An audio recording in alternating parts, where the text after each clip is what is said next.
I love your pizzas, Adam. This is my friend, Chef Adam Libby, and today for Down Syndrome Awareness, I'd like to introduce you to my friend, Danny Lenz from junior high school. Story time.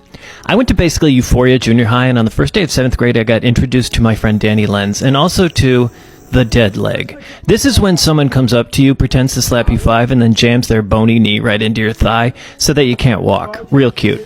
This always came from the future prom king, the student of the year, boy voted most likely to, blah.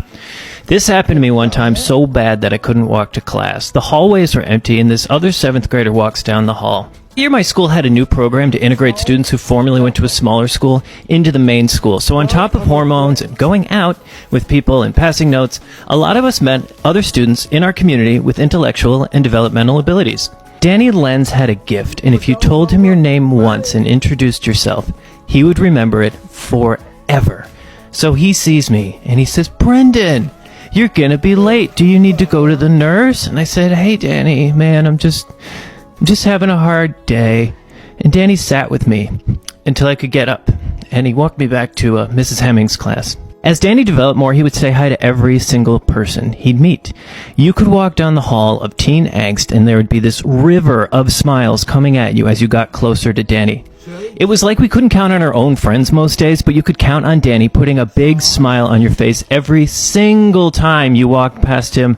"Hi, Brendan. Hi, Danny. How you doing today?" "Good, buddy." 8 periods a day, elevating the mood of everyone in the school. But when the governor threatened to cut the funding on the program that had benefited all of us, the parents wrote a letter to the editor. When that didn't work, they wrote a letter to the governor, but they didn't mail it in. They had Danny deliver it himself.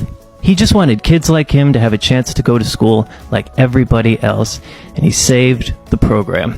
When I became an 8th grader, I put out the word that the dead leg was now banned, and if everyone didn't vote for Danny as Student of the Year, I would rescind the ban.